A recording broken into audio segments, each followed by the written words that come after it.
Kwaba de Ahenkan 93.3 FM. Ahenkan 93.3 FM. Don't.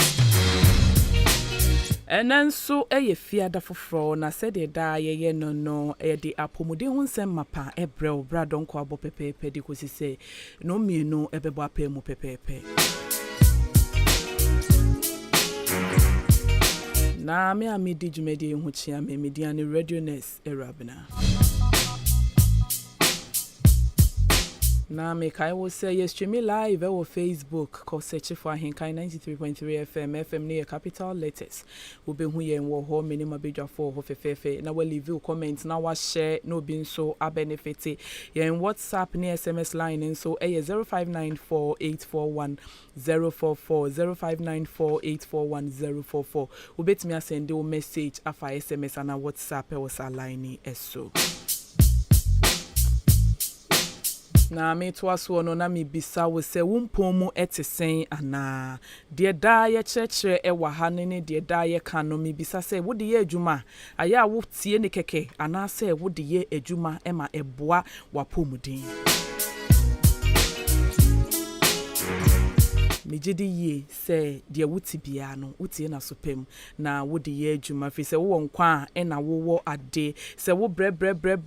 no wa ma wa pomuden ho enhia nwa na ekowie nyina ne se sika na wo bebre nya no eno ana wo besan e de akwakosa wo ho yade na kyese ni nyina no akoye adwuma hu no eno nti no mesre se wo bema wa pomuden ho ehia wo yie pa.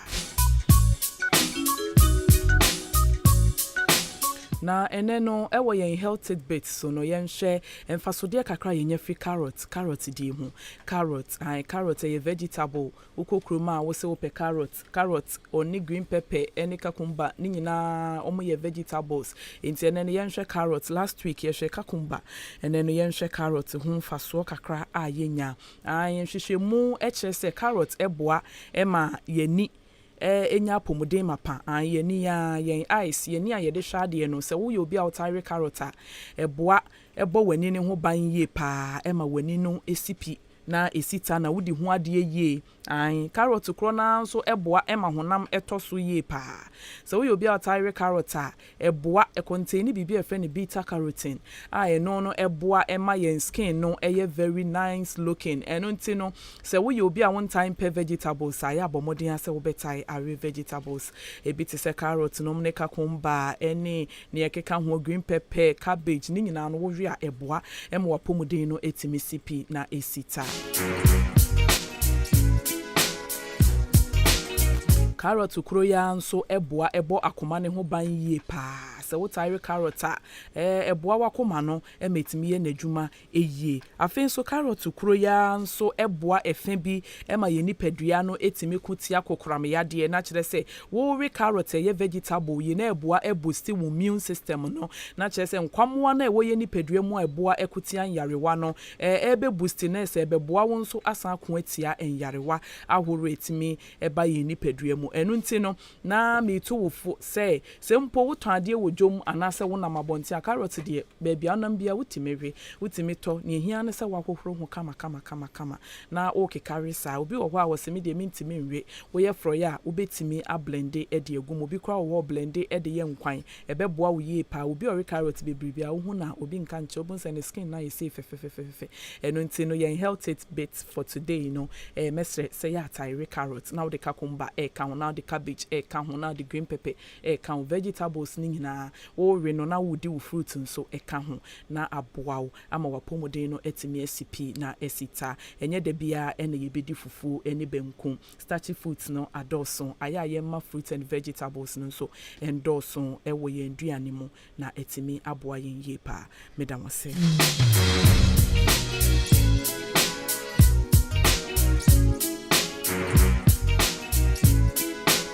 Na me koso aka wo say Ahenkan pomudin medwumedi wa Ahenkan 93.3 FM so ena wasogo so awutie no ye stream live wo Facebook obetimi akosearch for Ahenkan 93.3 FM no eye capital letters na leave your comment share na obi nso enhu bia fen so yen WhatsApp and SMS line here 0594841044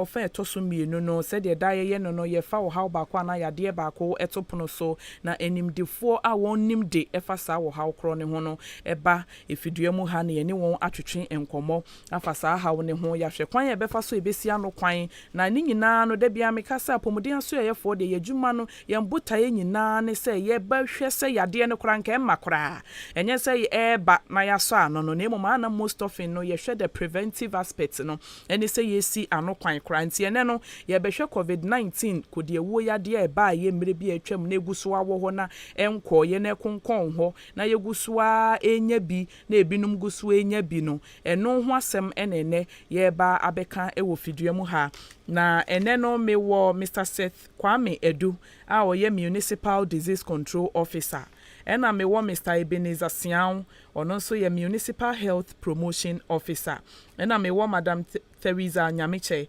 ɛyɛ Health Promotion Officer nti wotimi sɛ ne deɛ mewɔ animdefo akuku dam a wɔn free apɔmuden asoyɛ ɛna aba ha wɔn bɛkyerɛkyerɛ yɛn ɛno nti mo afidie no nkɔso ana Ahenkan 93.3 FM na frɛ obi na obi nso mfrɛ obi na obi nso mfrɛ obi na mo nyina mo nsi nkonya na ne yɛbɛkyerɛkyerɛ ne bɛboa wankasa wapɔmuden na sɛ ne nso ne da edi kan ya wotie dwumadie di ana mesrɛw sɛ ɛyɛ efiada bia abradɔ nkɔ abɔ pɛpɛpɛ de kosi sɛ no mmienu ɛbɛbɔ apɛ mu ɛna yɛde apɔmuden ɛmrɛ ɛbrɛwo efiri Ahenkan 93.3 FM so ɛno nti me nsa mmerɛ no mɛkɔ studio B na makɔma ma bedwafoɔ nyina akɔ aba mepakyɛw me mama akɔ aba ɛde ba Ahenkan 93.3 FM apɔmuden mmerɛ ɛso mo mini aba jo mepakyɛw mpombɔkɔ deɛ yame adom yɛho yɛ yɛgu so a yɛdwendwen apɔmuden ho ɛne apɔmuden ho nsɛnsɛm yɛgu so kan die na mo so makɔyɛ apɔmuden aso yɛ adwumayɛfo deɛ wɔsɛ medi kan busa sɛ deɛ mo mpo mu ɛteɛ na ɛtiefo ne ho sɛ mote apɔ nti na mo nso mo aba ha yo yɛda se sɛ yɛto nsa frɛ mo no mo abɛka yɛn ho na mo afa yɛti ɛnsi fam koraa na mpakyɛw covid-19 kɔde ɛwuo yadeɛ no nea medi kan bisa ne sɛ mpɛn no wona ma obi timi ka sɛ o yadeɛ no kora ni hɔ yadeɛ bia ni hɔ mɛfa kwanya nso edi kan bisa sɛ yadeɛ no ɛwɔ hɔ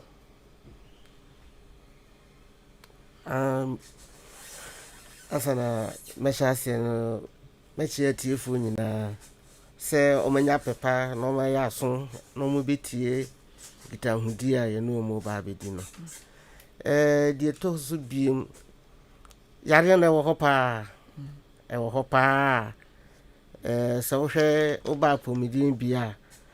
yareɛ no wɔ hɔ a yɛgye nkurɔfoɔ to hɔ mpo ebi mu so tumi ɛfa mu bɛsɛ deɛ adeɛ no akɔyɛ no so obi nya bi a yɛmmɛbɔ ne dawuro ɛmɛka sɛ mommɛhwɛ asumasi da hɔ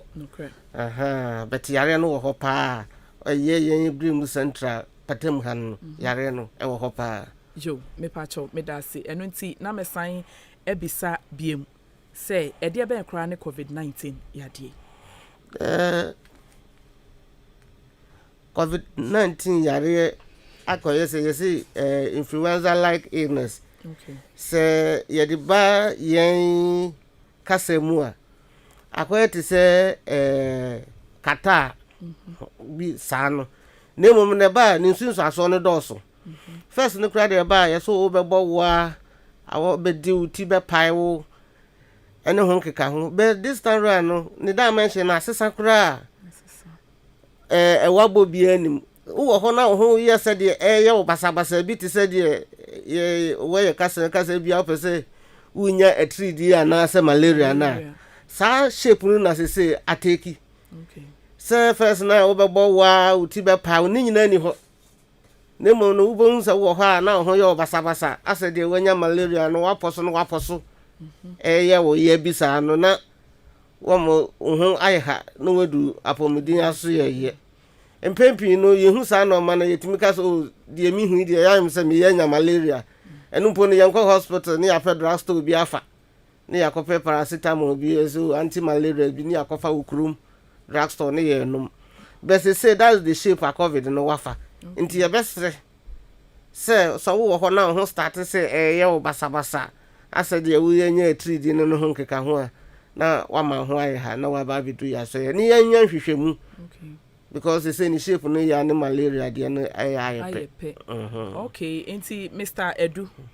sɛ mete wase a na kyerɛ sɛ deɛ kane no na nka yɛ nyinaa yɛnim sɛ covid ne deɛ ohwene bɛsɔ nsuo bɛbɔ waa obɛhinsin ne saa ne ma ne nyinaa no ɛsi a ne nte saa biem enti sa the abandon ni shape na take different dimension kra yo meda say ebusuafo ahenkan apomudin mredwumedie no wasogu so a wutie wa ahenkan 93.3 FM eso no mekwa Mr. Eben ho na mebisa Mr. Eben se kwan ben kra na yefa so ayenya sa COVID-19 ko de wo ya de yi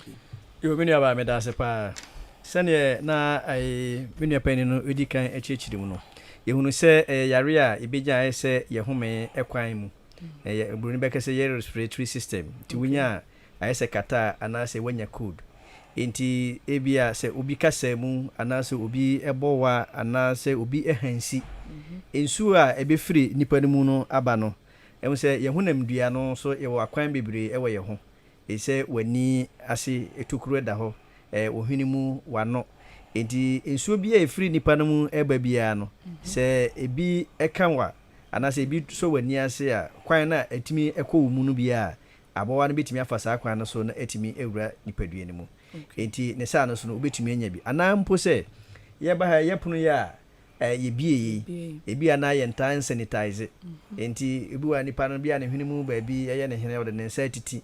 na wan sanitize ne nsa ana wan fa bibi aho se mena ne nsu ahohoro ne nsa yi osomu na se won so oba besum na wan ahohoro nsa na wan fa sanitizer an sanitize won sa sa kwan so betumi anya bi afa ye mfo nkura yi su kura aya na ye wura kura firi ho se yesoso ne mu kura mbo bi kura ye sandi yusu ye phone enti surfaces bia ti say ye table ya ye ba ye de ensa gusu yina se ebi obi adi kan betena so wa hansi sa kwan no so na se wo don sa beto so na so wan hohoro nsa ya ebetumi ama wonya bi enti se kura ye kase ma ya mamrem nanka ye taachia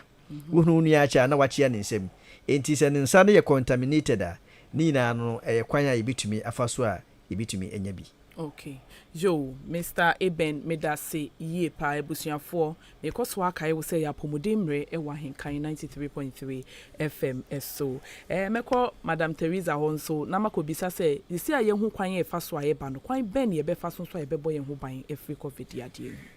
Yo, Madam medase. E kwan ne de say eye bebree. Okay. Ebi ne say ye be wo ye di seminar e be wo horo ye nsa. E be use hand sanitizer. You be see your face mask, akata your hwene, ene ya no. And a vaccination, so vaccination. Okay, me pacho vaccination obi a wotie yen ebia na wonte ase obetimi achim kakra man. No ne covid panie na ye wo no. Okay. Jo. Na wachi kra ye di hu djuma. Eno so kra tishu binti ayewa ha. Okay. Jo medase ebusuafo sisi a wahu ade a covid no eye wahu ne kofare bai wahu kwan so a wobefa so a wobesi ano kwan enu nti na bra no ne yetufo se wohoro wonsa hye wo hwen entoma yaka wudu kroma bebre na nhye bomoden aye se wobekoso ana wahye wo hwen entoma na nso ansa na ebekọ vaccination ne so no mekọ Mr. Edu Hobim na mebisa se ensem bebre na nkofo akeka atete into obi okra wosuro wate vaccination nanso wosuro me pa chon fa so ben ene ebenya free sa vaccination se wo wo pane e wo covid bedase se ye kan sa enano fam tra taxi mu nkomo no bi di wo ho ne se ye so pane no kra wo a obenya yare ni bi ene se ma anwo na menya yare ni bi ana eno ano no ye nkomo a ewo kroma ye di ye kire ne se ya fa na se yati ha wo bi anwo pane ni bi enti protection ye zero. Okay. Nemum sa wo pane no to optimum a wo protection up to 90-95%. Enti sa kwaba ne sa obi a onwo pane ni bi ene obi a wo pane ni bi no omonse ewo ahobambo mu anase omonse ewo immunity mu because wo anwo pane ni bi no immunity ye zero against covid ene obi a wo pane ni bi no so timi complete a or 90-95% protection. Enti sa kwaba sa yemie no yeto ya yiram ema yare na de wa pane no edin se obenya bi as compared to the ongo pane no nkomondo doso wo krom obi kura se na pane ya mewo amesanya yare ni bi de ene na mekowo ye den kwaba ne sa na ya koye se ye ka se wunya 95% na protection na 5% ne ya wonso wadwuma e wosa wo ye se ye sister kan no oba wo horo wonsa ene sem na oba she wo nose mask oba use hand sanitizer eti no sɛ wo de no kwaka ho a na afi na wo ho banbɔ no adim empo enti sɛ wo ngo pane no na hohoro wo sa wo hye face mask a you are exposed to the virus. The person ya chira no nti ayesente ase no enhye da ensisi so yie papa enti tembi aya meka se aya empempi no ya da mo ase se tembi anu mo ya kwanja se ya betra ha no mo ne yakeka sa no ma se de be ya ebetwe nkrofo adwen aba so se pane na hu hia so bewo yo me da say ye pa Mr. Edu mesa ko Mr. Sian ho na mebisa say me ma me bi ko wo bi na hwenye no okwo ya de chinya na owuye me nua bi kra de okwo ya de chinya na koma na owuye wo bi ko enu nti no sister bi nso otenchen wo se me nkowo na mewu me nkowo no kra ben ene wo sa ade ni yo me nua ba me da se pa emi se da bia ye ba fidikasi so ye kase muntia ye wo ho apomdenfo wo ho se yapomden ebesi yepi esi eta no aname na mba bi na me bisa inipakuo bi se ya mo yare a ya mo kohefa omo se ya ba yare sabia de ntia ya mo ba omo se omo gidi se ho na omo ba ibenya hoto apomden no ya nhwe se ye be yare ansa na arahye sanse ebia wo yare wi a ebia na wo ye ntumi wa hwere onkwa enti ye si yare na no mumudi a eya na ebetumi aboa pa enti question na wo bisa no ye meka ne se ya di eduro no ewowa ena me se eduro no eni umu dada na ye bibia ya introduce ko mu no eduro no be ya adwuma enti se eduro no ya adwuma ubenya hu susuanso kakra ena empo esono obia se ne obia sitie me se me wo me de ma nti bibia enti se differences ye we mu no obi wa ubenya susuanso kakra bi wan say pania horo okra ye wo kra wo abu se bia obati so ana oto bia ho ye ya ade beche na eko enti enye eduro no pese ena e bia obi wo ha ye coincident ebi wana ade bi ba bisi ana obi wana wo yare bi wo no ho dada eno nkire se eduro na akwo we na akwofa we na ye de abai empo ebi nso di adanse ye se eno ana me ne me boss e di nkomo o se na obi se na o ha obi owo ya pe na o ha na ye den afiri ho enti enye no kure se owa emma o se susuanso na ebeku ana se be ye se ne nkrofo ye den eka na mo eduro ne ye adwuma ubenya susuanso kakra bi ama wo hu se ampa eduro no ye adwuma jo me da say ye pa Mr. Sian webusuafo eya pomodin mredwumadi na na wasungu so a wotie no betimi akohwe en live on Facebook ko search for Ahenkan 93.3 FM ne capital letters ube hu ye wo ho mesa ko Madam Teresa ho me pa cho emisa ahyase no panie bae no ne ye say obi wo yade bi a oba won kansa ansa ne ya wo nana mpo se nya obia ne betimi awo panie no obi afafuru a wontimi nwo me pese wo kama atiefo te se ya no se de yegu so advance yen ho na ye koye nimu no opemfo obi owo asikyire yade obi owo mojamroso obi owo yade bia wo ne nipaduam wa kwanya se wo panie bia na me ba chawo me dase edro bia ba ehwehwemu edikan ba okay ya ye covid panie start say eba ye start free health workers ya pomudin for yeso and ye call omo yare kakra wo mo ho diabetes hypertension from 60 years ago okay and I be sign by say from 15 years and above obi abetimi awo emom hwehwemu sign course no say ye hu say apemfo so betimi awo it is say panie no eya hudo bebre and I started free from 15 eko nti obi a when 15 you bia betimi awo panie no apemfo nso betimi awo bi okay me da se ye pa anti abusuafo sisi ade obia timi wo wafafuro wo mfafuro obia timi wo pane no a ehu bia eni ekire mesan akọ Mr. Edu ho na mebisa se sisi ano ya tese vaccination bi ekoso a ye general vaccination for COVID-19 against COVID-19 yade na mofrase da ben eguso koso sen na ehun hyehyeye esifatie me da se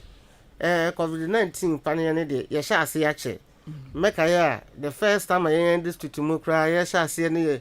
29th March last year okay 2001 and ye sha ase wa hanoma ye sha ase ye wo paniane no na so de mi sister Teresa kan ye no yare ne ba ya ne mpane ne ba ye ko in faces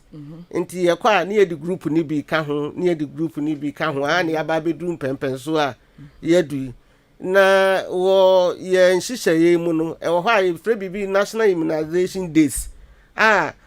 pane ne ye wode da ne mo edu se da na ye hyemu kina okay pa nti eno na aduru ye sa adwuma no ye sha ase ye wuku ada no nyambo a kwasi ada na yebewie kwasi ada ya e wo ye nimu ya ye o chinechi kwasi ada yi eni yebewie nti ye sha ase wuku ada no eno no the first no say the na num no na okọ clinics ho ho na duro ni wo but we dey the duro ni to awu fie normally ye immunization days no sa na ye no ye bie mu to the sense say ye ma ye clients no eji wo ma home na mom ye ya to mu fie di aduro no akoma wo enti we say sa period ye ye wo mu ye free second akopim 6 no ye say mo dia mo ntrafi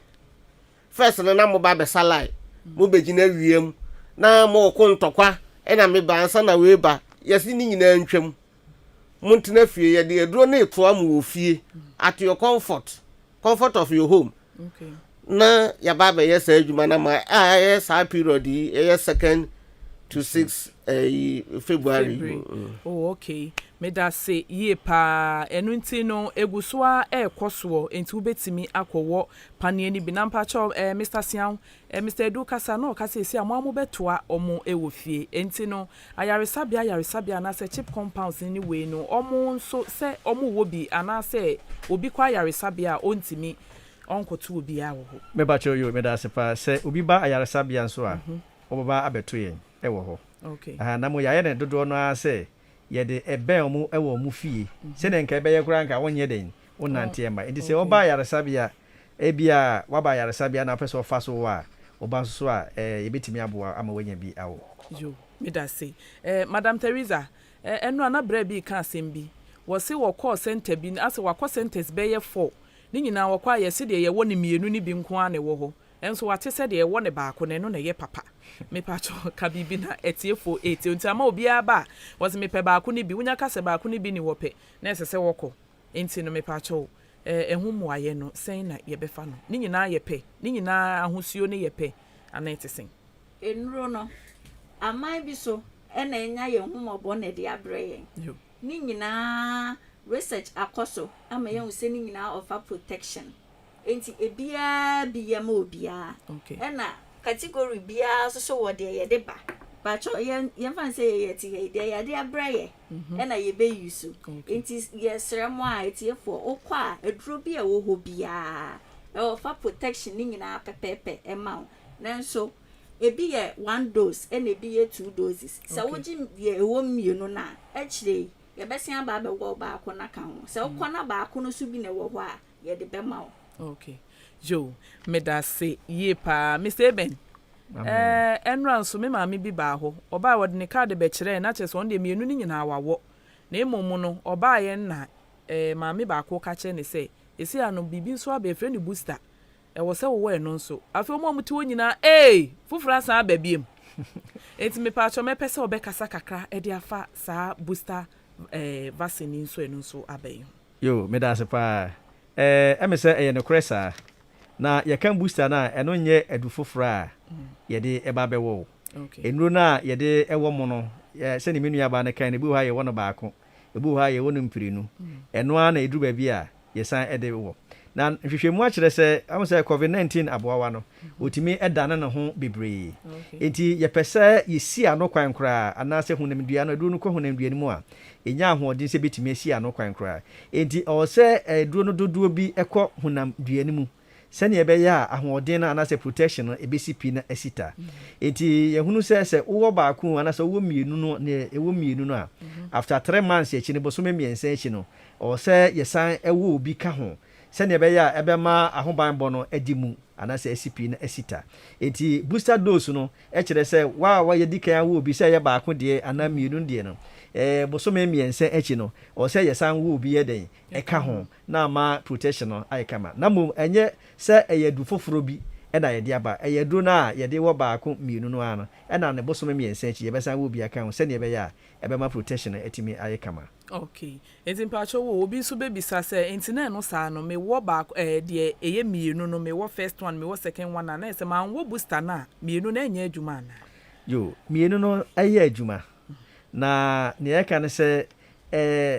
adwuma na ɛbɛyɛ no sɛ mfa ne sɛ ɛsɛ yɛ adwuma 100% a ebi ɛbɛma obi a bɛyɛ sɛ 85%. Okay, enti wo booster ne ka ho anu watimi ayɛ den enya 100% ni na mpacho ate ase sa aha enti ye di booster na ka ho se ye di booster na ka ho de a na se ye hunu se ya atum se na me boss ka se sa 95% protection de why den wanya na nya ka ne se won so obeye protocols na ye boss no de be den wo de be ka ho. Okay, me da se ye pa Madam Teresa me wo panie na me kodru fie na de chin na mabeti ahono na se me ho ya memre e de na menye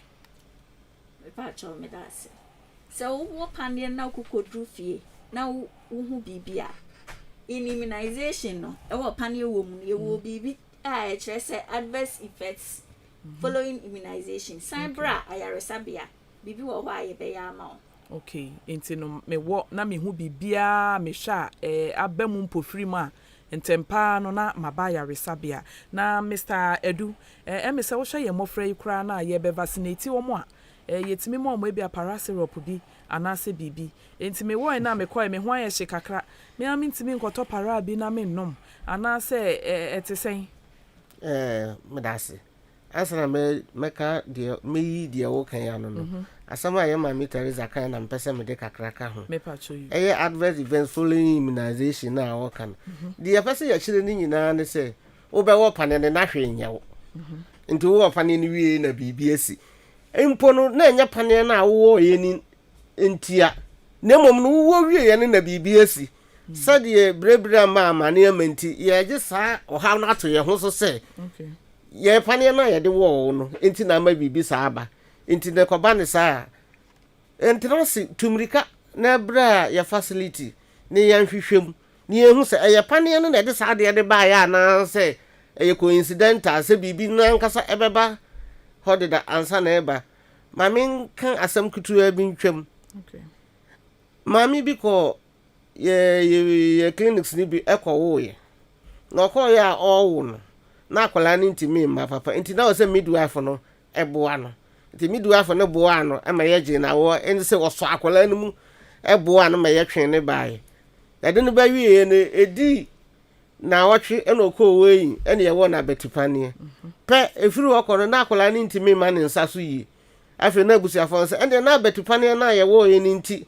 ena ma akola ni ntimi ma ne nsa so enti ye afa after events following immunization ba mu ya hwehwe mu afi ono angasa bedi adanse ye se tama na me wo no midwife ne boa me nti yakohwe ne na akola ne nsa no as I dislocate kakra okay enti sa obehwa enya pane na ye wo no na ma dislocation ne baaye na emomu no tama ye agi na won but o ma hu until some wo pane ne wie ye enti se ya hwehwe mu a ye nyina ye de bekwa akohye se pane na ye wo ye no ena ama ye ho ayehye ena ama ye tipa ye mi wa so na sa tipa ye no wo hode da anka ebeda ne ho de to so mienu a me pese me ka ho asem eye pane ya ye wo ye ho ye hye na ye tipa ye ne ho keka ho first ne ye wadro bi e fa no chloroquine no ma ho keka wo unya malaria ne ma chloroquine ho keka wo anso so no obi nya malaria obekwa akonum chloroquine adantia obaso onum chloroquine ma no hoto no ento obanum chloroquine ama no ho ato no ekeka no beba enso nka hwe enti se de ebenka no eyaduro ne yedi ahye wo mu enti aduro yedi ahye wo mu eyeden bibi besi enti bibi na ebesi no eno nsi ho kwan se emeje ahobanbo mpacho watimase kakra de enti ne yenkọ wo question no so ese adwon me kakra enti no so wesi so wie mama mi a me pacho na me bisa se me be wo vaccine no adeche me nsa ahono me nan ahono bibi aye me a me susu se bi ahohyere we die efri pane no ono akodrak so ya de a ekoso se de be ye tiefo ni be hu se de bi ni kwaso mo ye santi no metimi afa para na me amanom se de mo from mo ba ya resabia na e wo mo vaccine na yetimi mo para syrup na debi se ya wo pane na se BBC a ye on ho adwuma no you come back to us obeba apomudi aso ye ben wo say kra de ya ne say go to the nearest facility enye baby a wo pane no nemo apomudi aso ye ben wo ko ho ne ko ka say dani dase me ko wo pane na me wo pane no say na asi ukwa ho ma ombenya sopa na tiewu na de wo say omyema wo bia no wo sampempen so no ya ama. Okay. Me pacho me da siye pa ebusuafo COVID-19 ko de wo ya de ne ho nsensem enene me ne animdifo ahia wa Ahenkan 93.3 FM Kuafra Comment Studio ha a ye di ho enkomo no na ne nyina ene panie anase vaccine a ye wo se de be ya COVID ya de ne kura no nka wo de wunya bi kura enu nti no koso na tenase na tie nkyerɛkyerɛ pa a ekoso ewo efidie mu ha. Me mame owo beye 90 years ana me nana bi 90 years osi o me pese me kowo pane no na ukọ ha ho aye den ukọ wo no wakọ akọwu ade ewuti wo hwe nya ukọ ye ma we kura akọ wachi efutuo be ne de be ma ye mma na wo mo ne wo mo nananom ete okọ a wosigyae okọ a wosesan yo me ne aba me da se pa ame se wo hwa apomudimu etoda wote se eduro bi aba ye sha we kura COVID-19 na ye sha ase no ye sha ase o groups bi omo wo kwankro yade omo anyini omo fie ekwa animu ene na keka ho adentia eduro no ba afoforo no na eduro no enoso ehunu se ye wo category na se woni pakuo bi a yare no ba omo kura na etimi enya wontem wo hwe ye ndwumadie no mu a ye nkura na omo nimuro emfie enum no uta hunu se eya na ye wo mo ye de omko weyin services ema omunya vaccines bebre se na be ye obebo ho ban enti ye hwe enkrofo bi te se apemfo ete se enkro omuni murufie num ete se wo mo omwanyini te se ni 85 and above na wo kan ye no a broni be kase sa enkrofo no dey at risk omum nti enam se omo no omwanyini ana omu immune system no ewo form nti no yare bi aba omukura mpo na ebetimi ayeden aka omuntem enti sa nipakuo no kura na omo huhia se yebo omo ho ban se eba se aduro no kura sua na ensu nipa ni nyina so a enti ya maame ne ya papa no mo a omo anyini omo mfieri kwa animu no mepacho omo huhia ye papa enti omo so nyina eka ho eka population na ya pese yebo omo nyina ho ban no enti enye omo hwe emfa ha bia emro omo se ne yedi kan aka se research akoso bebra ya nhwehwemu FDA Ghana Food and Drugs Authority ansa na eduro bia beba oman ni mu no yedi kan nhwehwemu ansa na eduro no kura ewura oman ni mu enti ne pese ya sure general public ne se eduro ni ye safe effective and free eduro a ohaw emfa ohaw ne amane bia emma obi bia se every 15 years a mpanimfo anapomuden de ato se obi onya 15 years ikobi atimi wo no de se nipa no ofole sa age range na ana efiri sa age ni ko bia no nipa no betimi awopane ni bia enye no hwe enti ye maame ne ye papa no mo a wo mu anyini wo mfie kwa animu no wo betimi awo bia emfa wo ha bia emro mo yo me pa cho me da se ye pa Mr. Sian me sa ba wa wo biem me se me pese me ni kan enhu the time range say bia me wo first dose na esese di senyansa ma wo second dose esese di senyansa ma wo booster me ya no kakra so okay the atiane say you enhihye mu no say wo first one na minimum interval san ye ka no minimum interval 4 weeks okay which is 1 month every 1 month ko bia no ubetimi awo o second shot na mo say 1 month mai na de do no besi da no kra untimi ngo enti say de ka no yo minimum interval ye ni maximum interval into bi wo ha oba na wo hye ne se sanka enne ena so wo bewo a oba na aduro ni ebi ni hope na ni buafu ena ma hye me na maba ma anya aduro bi ena de me wo ene ensei de ya kire ne se ensei enya hwe na momu no bibia no ye osusudua da ho into susudua da ho ne se ye minimum interval no between the doses no 4 weeks into after the 4 weeks no wo ahu akwanja se o second dose and for the booster no so no so o second dose ni wi a de woni mienu no the minimum interval no still goes as 3 months okay enti no ye wo booster ya na se ye NID obi wa ha wa mienu ni nyina oba ne hwe ne card ma yese utamo nso yese ye be wo booster no na no kire say wo second dose na asa wo last dose no 3 months mai me pacho you enti me pacho wo obi nso wo ne second dose October mu enra na waba se obewo ne sorry obi wo ne first dose October mu enra na waba se obewo ne second dose enti eno no wo hwa I exceed the minimum we no create problem bia ebeye adwuma se de sese eye no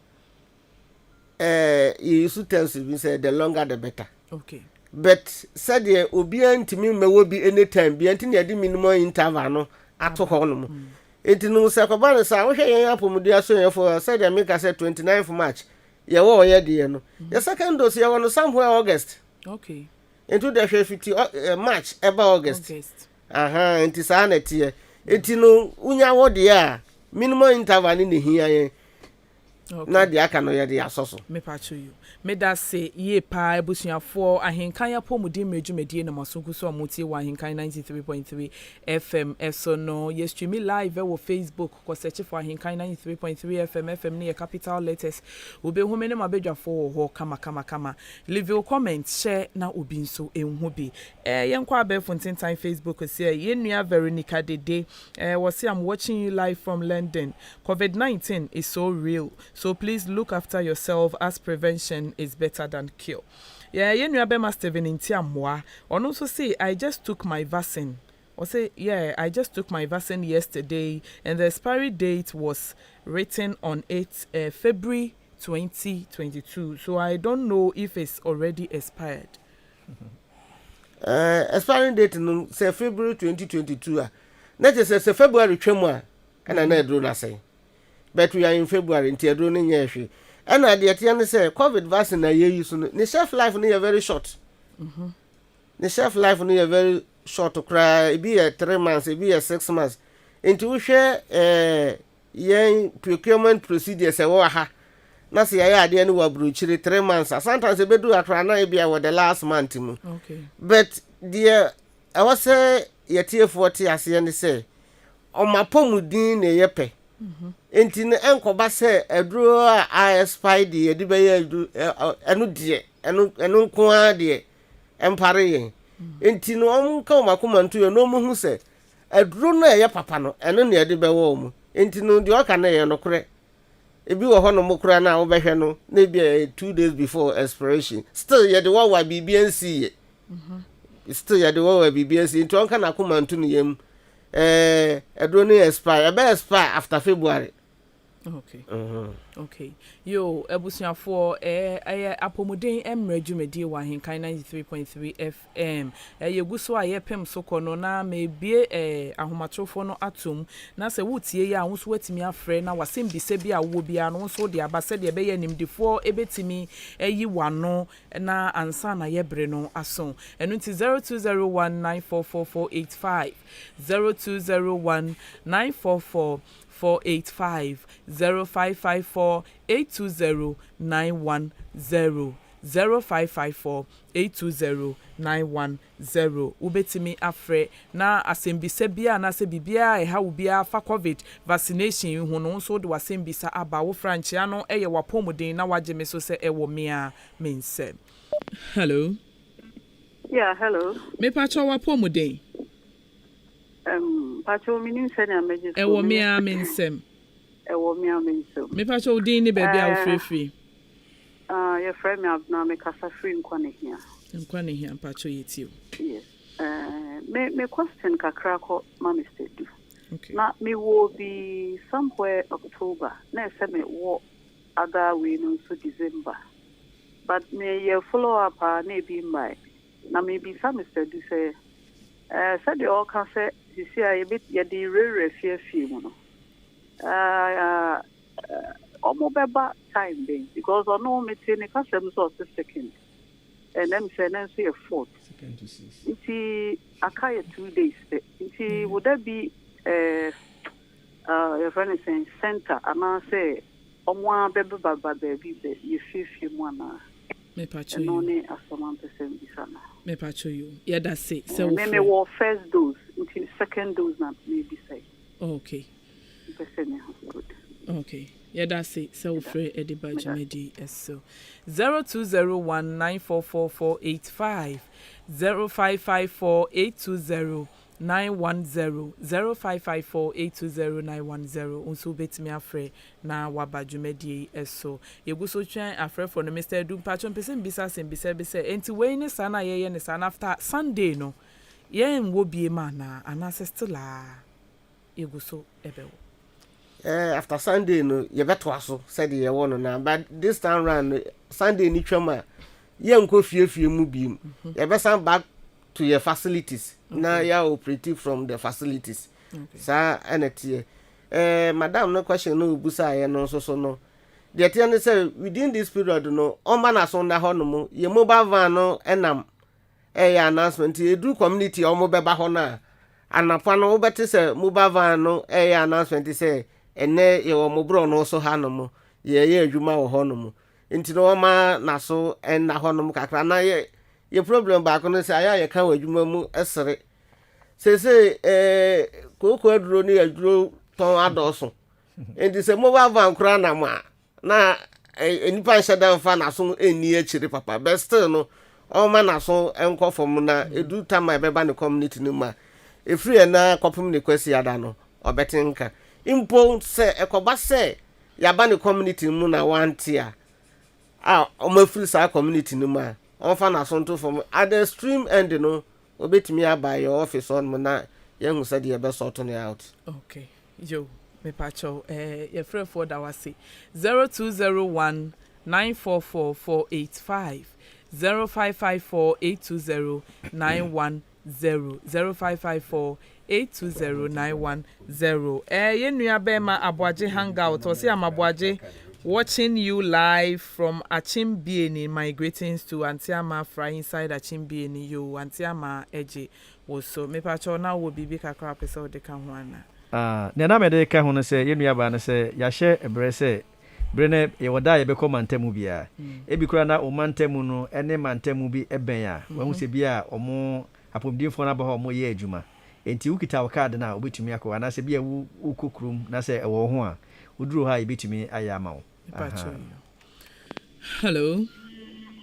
Hello. Wapo modern. Oh, me amensem. Me pacho udin ene bebia ofefe. Asanifo nyina enim ba kope. Piao. Atema sene. Yo, me pacho ma wasem bisa nkoman. Yo, we dey me susu ya na nkampesa me nemu me hwe na mo hwe senke no so ya. Panye statu obia na me hana wo si woko bi kura wa wunya ade na me say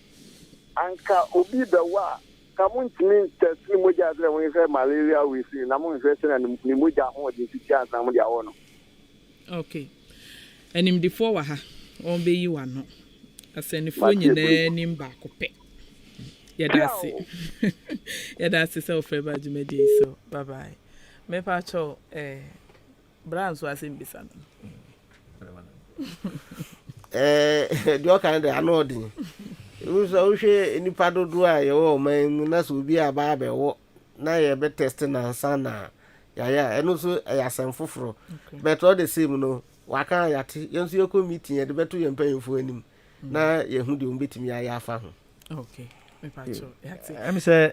America crabby trim no, ye shall see ye be a. Na ye counseling and testing. Na ohwe se na resources a nyema na ekomu no a na enye adeketwa. Aha. Edi se na menua panini ka no. Ye ka se ye be testi obi a aban kwantimi fa hoka. We aman na asoya sene vaccines ene adwumadi bebra yedi. Aha. Enti oba na ye wo we na edimi se ebebo ho ban na the other protocols no so aka ho. Yo. Me pacho obi nso ebisa wa ha se oso de sen kwaku den o se card no ase wo ba bia ebisa Ghana card ansa na yawo wo betimi de card fufuro bia aya na me pacho identity card bia wo betimi de akọ even health insurance enya Ghana card nko an ye de. Okay yo Ebusuafo Ahenkan apomudin mredwumadie ena wasogu so a wotie wa Ahenkan 93.3 FM no ahomatrofo ne 0201944485 0554820910 0554820910 apomudin aso ye adwumayefo ewa ha asembisa bia wo efa covid-19 kodie wo yade ene ho nsensem pane wo bibia e ha obi obetimi afre 0201944485 0554 820 0554 na wode wasembisa no aba mepacho ye mofra nso a wonwo school SHS nso wom nso no wom ye nesen yo emi say jumadi aye di ese ye ko house to house de nanso adwumadwum ni school nyina ye de aka ho enti school mu nyina no ya hyehye se adwumayefo no na apomudinfo no ebeko school so akodi se adwuma no se ne be ya ye ma no mu school so onbenya sa akwanya namum eye mfie dunum eko enye ayi obi akeke ti se bia primary school ana se KG na yin da bi enti se polio no ma ye no we no age ne sha se 15 years and above etu hwe a second circle institution se secondary schools any tertiary no ena ebetimi enya saafo no kese ana se bia GHS 3 no bia obi enya 15 years ya aha nti obi a wanya 15 years iko bia no especially secondary school ne tertiary institution bia no ebetimi akodi se adwuma na mom jo yada se na mepacho ti se mepacho Mr. Edu Kasaka said the me brave ben kai no sankrofo so ya dwon mo ho deda enti no December mu ye ko second circle school se what district ni mu nyina ekọ wo mu bi enti ye hwe 15 to 18 years for no mo wo second circle schools ni mu no ye ko oda school St Francis enatefa ekọ wo sankwala ni nyina pane ni bi wo honom ansakura ansa na omo makwan akodi brunya okay na de na ni kan na ekire na san ya re ho ni se school for kwala no kro kodru no no mo mpese omo bewo eti no vaccines ye de koye no at a point no ni ehu se yanga se no se vaccines na ye koye ni swa eso eduru mbe bi kra na enko ba bia wo hwe secondary schools mienu e wo ha satam na ye form 2s ni form 3s na e wo school mu 2100 vaccines secondary schools miensa ansa sa awofo no bebre ne na mehu ne nti ne nsem bia na omotete nti bebre na aka che omoma ne se mo omwo nti sese ya omo ani ate wo ho na omo ate sa nsem yi megidi ye se omo bema ho kwan se mofra no enwo ye hwe kwan sa fi se enye hu asem bia ne ho ebo wa wo ho ban hello hello wapa moden oh me nsem me pa cho udi ni baby a free unique yo sister unique pa cho yeti pa cho pane no ayo mama wana na ama ehu ato mama woni so no e ka me ba market na me ko pediane na be me pediane na ma me bi trase ne ni so biri no nto ko wa pane na no betna ne niam ho so oton no pejane ma afi de na wa ye basa na mo se wa pane na obekofia akwada wot niam ho nti se bibi ye ni sisia na ko wi anko de be she pane no so nka wo na kwaje na ho anka sa anto no jo medase ye pa sister unique enti no me pa cho sister unique asem ya wakan na mpese migina so anasa me fasa akwanya iso na me bisa se ye woni ma bi wo hwa wo pane ni wi sese wo ya na me pa cho frefo foforo aba hello wapa moden oh me nsemo me pa cho odi ni baby a ofrefri bajo ya plan afia e boa ni ka se stress boa yo mama afia mpacho yeti o pacho pani ano me ka se me me manu wo na yi o ma bo mi hu se pani ano ye wa so wo sunti ama me me ka se wo ni ka se mi ka no se ye wa se enye ye shi yo mpacho ye da se mama afia enimdefo ebeyi wa no ebrepem me ba cho se de medi kan bisae no me se bebia ne anase bibia ne ho hyehyeye bibia ne ho mra enti maba mabe wo pane no me wa bibi wo ho esese me ya na se de ye nua ba no na wo kan yo se oba na obe wo pane no a de wo se ye wo pane ni wi a ye ma wo twen be ye meet edunum ekosi meet eduasa sɛnea yɛdi kan kyɛkyerɛ mu no sɛ obi wɔ hɔ a ɛnkyerɛ sɛ biribi bɛsi nti a yɛma watwɛn na mu sɛneɛ yɛ very anaasɛ ɛsono obiara sɛneɛ ne ho nam dua si tie nti no yɛpɛ sɛ wotwɛn kakra na yɛ observe yɛhwɛ sɛ aduro no a wowɔɔyɛ no woyɛ okay anaa na sɛ biribia ne yɛhu no yɛbɛyɛ de aboa wo enti sɛ ɛhyehyɛ wo no sɛ woba a yɛma wo mo tete ɔmo ntam kɔsi sɛ yɛbɛwɔ ɔpaneɛ no na wowie nso a yɛbɛma watwɛn kakra na 15 to 30 minutes nti wowie a na sɛ sɛne wosi baa no saa na wohunu sɛ ɔsi ti a na yɛama wo kɔ sɛ wohunu sɛ bia biribi so ɛnkɔ yi kakra na woka kyerɛ yɛ a na yɛhu ne yɛbɛyɛ aboa hɔ a sɛne ɛbɛyɛ a wokɔ fie no sɛ biribi nia wonkɔka sɛ bia aduro no a wowɔyɛ no anaasɛ sɛ nti a yo meda se nti mama afi adeɛ no nso ɔne ne mma no ɔmo suru ame sɛ wohwɛ sɛneɛ yɛsi akasa afa aduro yi ho a ɛma yɛ nyinaa yɛhunu sɛ ɛhunu biara nim aduro no nyinaa no botae no sɛ ɛbɛbɔ yɛn ho ban aduro no yɛ safe a mpanimfoɔ afa apɔmuden nsɛm a botae no sɛ ɛba abɛboa yɛ sɛdeɛ ɛbɛyɛ covid-19 yareɛ no yɛbɛtumi abɔ yɛn ho ban anaasɛ ebi nyɛ yɛn ɛnti deɛ mɛka no sɛ mama ɔnka n'akoma nto ne yam ɔne ne mma no nyinaa ɔmommra abɔnten na ɔmmra bɛwɔ ɛpaneɛ no bi na biribiara ɛnyɛ ɔmo yɛda se biribiara ɛnyɛ wo mama afia wo ne wo mma wo nananom nyinaa monkɔ na monkɔwɔ biribiara ɛnyɛ mo na mmom ɛbɛbɔ mo ho ban ɛde afiri covid-19 kɔde awuo yadeɛ yi ɛho nipa bebree na awɔ nipa awɔ obi ewu a it may be coincidence bibia enye paneɛ na eku na bia no wɔ ha obi sɛ deɛ papa di kan yɛ no 0201944485 0554820910 0554820910 emre ɛwɔ hɔ ɛno nti wobɛtimi afrɛ na asɛm bi sɛ bia wɔ ɛde fa covid-19 pani ɛho ɛne ɛho nsɛnsɛm yadeɛ no ne nyinaa wobɛtimi afrɛ na wabisa animdefoɔ ɛwɔ ha a wɔn ɛbɛyi wano kama yo mepacho wo obi nso etimi ka sɛ ma wɔ paneɛ no ma wohoro me nsa ma hyɛ nose mask ma yɛ de asi menye nyinaa ma yɛ enso still yadeɛ no menya bi ɛba ne sɛn ɛna ɛkɔba ne sa Mr. Edu deɛ yɛkyerɛ ne sɛ woyɛ saa nɔma no nyinaa na still wonya yare no bi a na kyɛ sɛ wodwumadie no a wodi no ansipi ɛyɛ protocols na wo observe no ansipi deɛ ɛma meka ne saa ne sɛ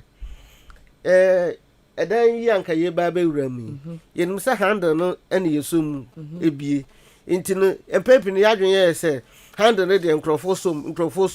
som but yɛwɔ dɔɔso no bi wɔ hɔ a wotumi bie kɔm wotumi bie baabɔ nti wobɛsɛ obi baa na ɔde ne nsa apem soro hɔ na abie na ɛkɔ sɛ soro hɔ no mmom na akɔyɛ source of contamination because obiara nim sɛ handle no deɛ obiara som nti yɛn nyinaa yɛgya handle no mu so. Mr. Edu Mepacho. Hello. Wapo modern. Ewo me amensen. Mepacho udi ni baby a free. Oje fa me ama me ka se fasten. Yo, anti ama mpacho yiti. Obo say apemfo timi wo bi. But apemfo nso uko hospital nso a ye wo bane nso a ye de waye no. Na se bane ne ye de waye no. Esa ko wo covid die na enfa sisa so bi amle ya na. Yo, mepacho enim de 4 ewa ha won be yi wano. Meda se so freba dwumadi eso 0201944485 0554820910. Yate ne question na se na yɛkɔ animu no sɛ woyɛ saa nɔma we nyinaa wie na da so nya yare ni bia na kyerɛ still there is something na wanye nti na ama wonya yare no sɛ woyɛ bibia na wonya bidia na saa na tie na kyerɛ sɛ bibi to sin wɔ baabi de atɔ so mio yɛnim sɛ apemfo yɛ wɔ mpa ne yɛ wɔ mo basically titi. Hello wapo modern. Udin any baby out free. Maybe sempre. Mr. Fiat, But to me, did you answer like me free and me? And if I say, what hospital? what should I do? Are they? I started a bit. And then it's Yo, enim di for wa Hawaii ndie esese omo ka kire obi ombe ka kire. Why? Yo, me that's it. 0201944485 0554820910. Nti said the Pacho yen church questions no na me nko fo we no omo time edura na omo frɛ no omo frɛ. E wo ma na e ba sa na aya omo ensi. Hello. Hello. Wapomode. Good afternoon. Wapomode. Ewo wa wonsem. Ewo wonsem onya me de no. Ewo me a me nsem. Aha ntika na ewo me a aha. Me pacho odi ni baby a free. Your friend Titi, nkasa fi odakote. Me pacho yo Mr. Titi etio. And then I'm going to say, ebia wo panie no na se. Ebia we be few coffee na so nyansu. Mu se wanyansu so aso bia. So ko ayasabia. Yeah, no. Na pese me bisa se. Ayasabia na obekọ no. Enye wo ankasa yare din na wo yare. Ba panie na wakọ na so na de ko ayasabia no ma hwe ama. Na bisa se obo hon ma no ni health insurance. Oni health insurance na enam se sansu sanso na wanya nti na okọ hospital no. Nti so nkwa health insurance based on that na ometumi ahwe no. Say be hwe ni free. Be hwe ni free. Yo enim di for wa ha omo ebeyi wa no eja. Yo. So my second question so ni pacho eti. Your friend say muslim be kwa fiefiem. Fiefiem na mbekọ no nti say say ye pese ye ba hwa ye ntwen kan be no mo sha se wa fiefiem ye ntwen no mo meto aye ofie no wo yen. Yo. Me pacho enim di for ebeyi wa no. Me da se. So yo yen say da se so for ba me dey so bye. 0201944485 0554820910 0554820910 0201944485 Mr. Dupacho na okasa. The name can say appeal for no. In Mumpani aye home. But answer the ever say young home sa COVID depending. We've taken all those things into consideration. Okay. And sana yaka say young home COVID depending into yet home I say bet Omapo mudinti ena yewo hono okay pacho nti no ebebo maame ne ho ban na abofra ne so ho ban ebo maame ne ho ban this particular moment no maame ne kuta akwala no okay nti maame ne na ye ebo no ho ban said ye be ya akwala no ho beto no okay it's not for the baby okay mother ne dia nti ebo maame ne ho ban no wanya hoden na wetimi dia akwala ni eyi dia to so mienu a o ka se se owo paniane na nsusu aso boni bi insurance so oni insurance abra oni insurance abra eno no ye be investigate anya se wo ba ya so na me wo paniane na se ni se no ye wo form ye be fele ene ho keka ho e wo se ye de wo se ye bia se ye koyanum ni ehu sampa ye no na oni insurance drone hospital na ya ban dia ye be ye bibia ma na de wo se ye bia no bills no ye hu said ye be fa na enya wo na wo betua se really say e panen na wo ye ntine ma ne ba sa yo me da se pacho Mr. ana emi say yenua ba bi frɛ sɛ odidi wi na ne yefunu eye ne ya eti ne be kan sɛ omra ayaresabia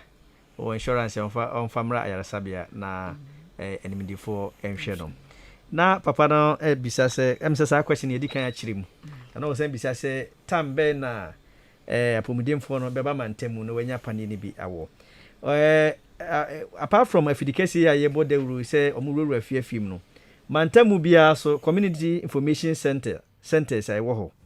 anapa bia ya na omo nkaibo eti ade be chia ma apomudemfo no abasa mantemu ho a omo afidie no announcement ama mu hunu sɛ dasei omo beba mantemu ha aba be ye adwuma na mo se obubu ana se na na kwa awiye ana se bia na tam na omo baaye no omo ba be si wachi we ya ntwera dan ho te se polio na ye ba fi a ye twetwero dan ho no eti hunu se bia aka dakro bi na bia adwumadie na kwa awiye na se yenya omunya ma wo nchen a ba bia beduru bia na se mantemu abe mo bia be hu se ye di se adwumadie no obetimi akọ ye be hwe ni na ne se ye pese ye bu bia ho ban nti ye nya ma wo mpasu aso na udu baby na se dwuma de ne koso akwa ye be ya ma wo yo me pacho yeda se ye pa Mr. Sian ebusuafo eya pomodin medwumedie wa Ahenkan 93.3 FM so ena wasogu so abutie no hello wa pomodin o me aminsem me pacho udin ne baby a ofrefri me ana masa fredi we FM TT we ka fi odan quarters me pacho yo yeti aha question na oyi ano no Matias na according to na anu yie na oyi ma me nti na me sa bi sa question we no what say buy restaurant no o me yin fimu so ukura health insurance o me show no me yin fimu no mo hu say ye no na ekofa sa o ha ndi abrewo ansa na ma ye na me bisa say baby ani pan wo sa aban aya sabia aban kasa ya sabia ni ho na say ye private hospital na ho no ma ani so betimi akono ma hwe no wo sa kwan no so Mr. Edu. Mami. Bye. The attendant say you're setting more or at the same brim central you were high. So that crew a crowd for government facilities are your best of 5 and our hanum. Into dear Bern, Ubeko Honum. So private on so a hanum minimum private hospital be but all the same no. You or down your candy, your government hospital or cottage stop all Kenya. Your Herald Foundation chips or ho, Uko old town, old town, dear or honum, Oba Abu chips or ho. It's in an old dear, a higher one dear, your government hospital, Omra government hospital. Hello. Apo Modin. Mpacho, Moasim Bisam Komai. Pacho, Ediani told me, Yama. Many boy. Ba medanda sori naachi entiasi aduane to ye ma no wafu aye kese amen yo enimdifo ewa be wa no medase so freba jumedi eso yo wo say edi kanka say ya na waba hospital aduane o wudi kura ebia na gas wo ho they say ni o se ni yefunu ye na ya na yempese ye be ko akiri bebre say wo ba ebia ye osa ana bibi fofora niema bebre ne betimi bia eno na de saade ne yeden eba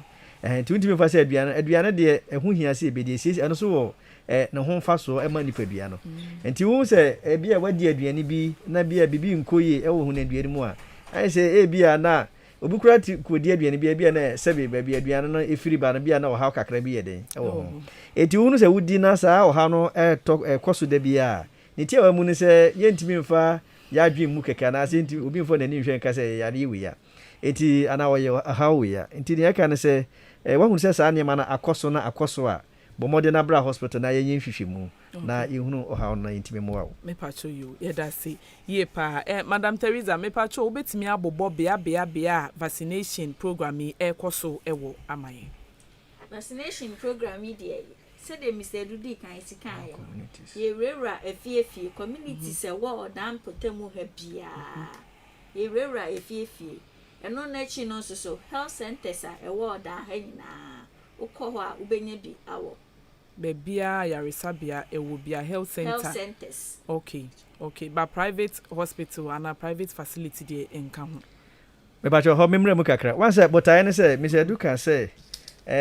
yedika ku school sum ya bibiri na se de yede ba omo efie obi okura o se bia madwumanti me de madwumanti me nya kwa na kura ye de Emma hospital wa hunu sa ana bia me makura nti me nya kwa nti no ya se we ni de ye pese ye easy ema obi a wa hunu eti botaye ne se yede ba efie mu se ne be ya ebia wadwumanti o manti ebia ho kire na wunti me nya kwa makura ho de ya ye de yaba eti ye expect say dodo no abeba bia ayaresa bia be sanlai ana say but say na obi ka say bia wahwe ana bia yenya ma ho ana say bia ohwe ono kura tu kwan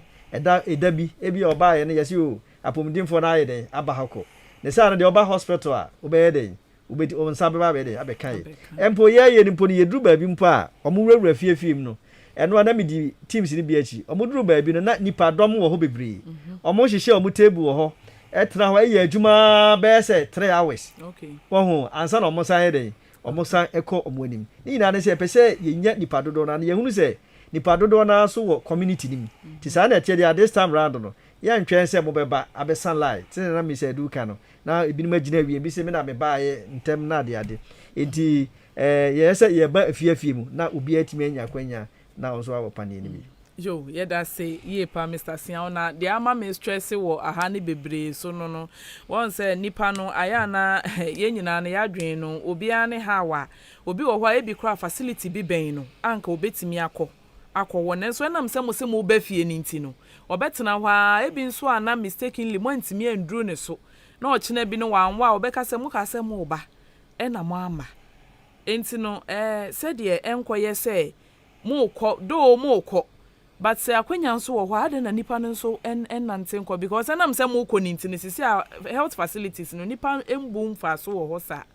enti ne sa akwanya ne wo hwa ade na nipa nso emmomodin na wonko wo pacho wote mase ya to was na ye ba yukura no team ne ba ko Jubilee me ko monitor no pa no na je say no so nipa wo ho pa okay enti Jubilee hospital sisi ya no omo wo ho no ma omo ye adwuma bedi e wo ka no private hospital no omo ntimi nye stationary wo ho de bia okay ntimi nye stationary enti na ya kan na ye se ho de no na ya mato no akofo kakra pe ye facility ni de tembia be ko bia no ubenya bi na mum private ones ne de e ho bia na wotwe no ne yi da ba ko bi esi ho ne yakọ ne yakọ adwuma wo ho okay nti afi na menya me point nti na say health facilities not necessarily private but health centers chips ho nyina wo kwa time bia ubetimi akọwo wo nti sa akwanya ne wo ho a enti na fia se wo twen a se enimdifo ebeba ho ansa wawo omo enru ho a ebe hawo nti me pa cho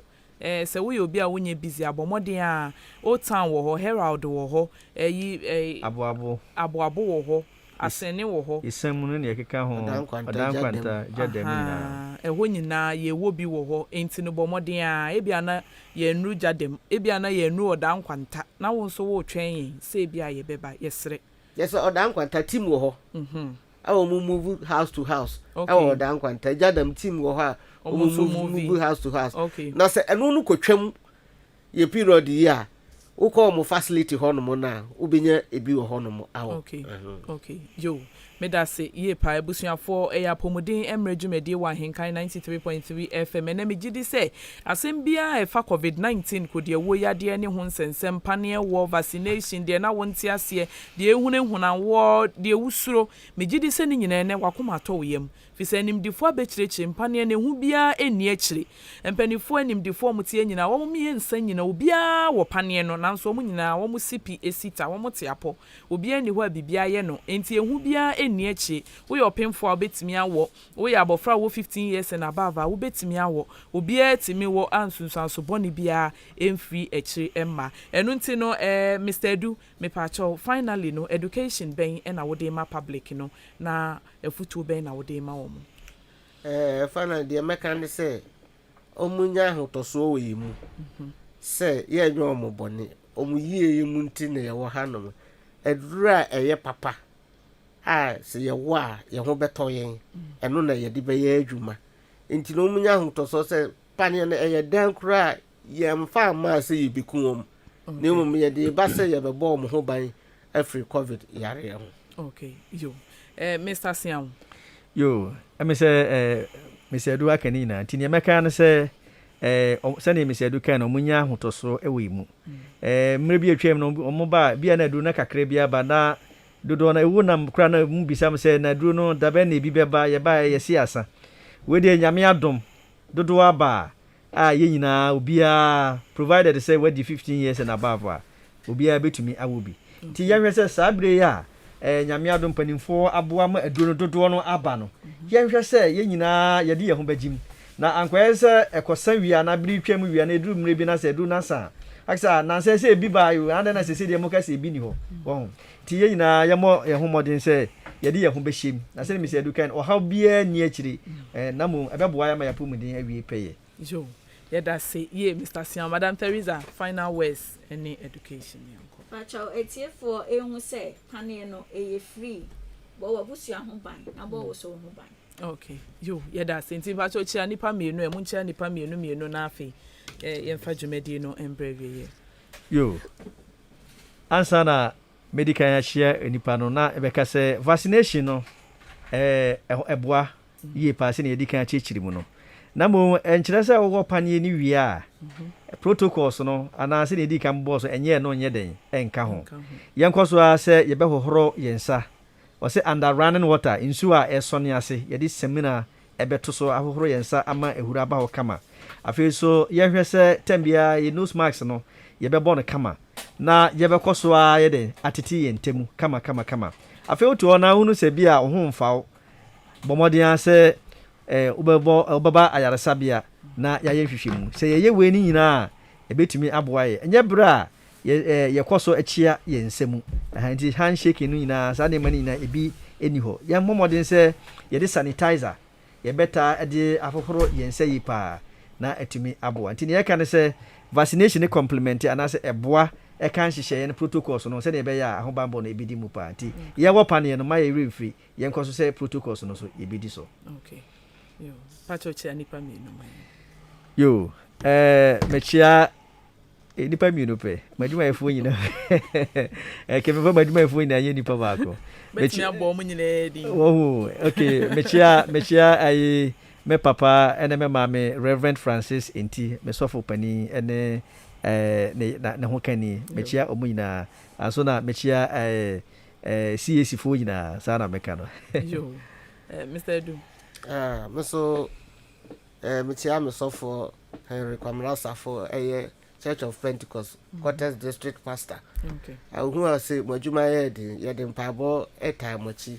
o man pabo no enoso emayen ena me kyerɛ magusuafo nyinaa me no mu fie ɛyɛ me 3 girls no nyinaa me kyerɛ ena me office for Mercy Coleman Solomon Ampofo ɔmo keka ho nyinaa Alfred Ban kyerɛ mu nyinaa ɔmo yere wɔ ho adwuma na edindia so nyame wɔ hɔ ebeyi amen Madam Teresa so much ya Mrs. Agnes Anthony St. Francis L.A. Oye madam wo ho oye me ma me prekope ama san so achia ye director yo ene na mechia ayi Derek Ade Jamfi so ba bi o bi TV a yo me ba cho ye damwase pass ye to nsa efrem mo manfa yeti anwo form na mabeka yen sade nkyerɛkyerɛ a yeti sey abrɛ ye damwase ye nyame nhyira mo ebusuafo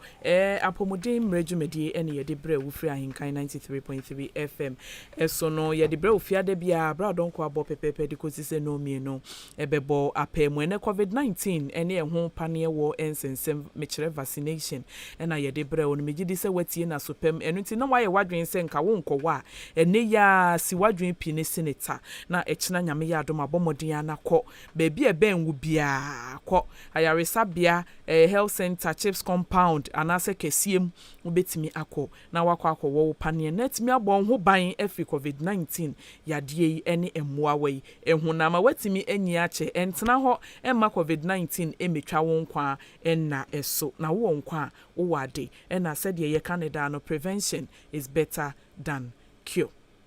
Yedamase me amedi dwumade ho chia me media ene radioness Awurabena ye nua no ma ombeka yensa eya pomodem aso ye enim de form beka yensa me di dwumai Mr. Seth Kwame Edu on ye municipal disease control officer ye district Brim Central District on ye municipal disease control officer ne ye Mr. Ebenezer Siam so ye municipal health promotion officer sanso ne Madam Teresa Nyameche ono so ye health promotion officer nencheche na ye de bai no emfi tokuro bia mu efri animdefo akuku dam ho ne ye kan bia eye nokre ye mfa de bone emma mewo se ye de wo na wawu da bi ne ye keka wa bontini nyina eye atorosem eno nti ye wadwen yi na ma wapomoden ho ehia wo dasene ye besanso ehia na mekoso akai mu say Vals Day no eba Awurabena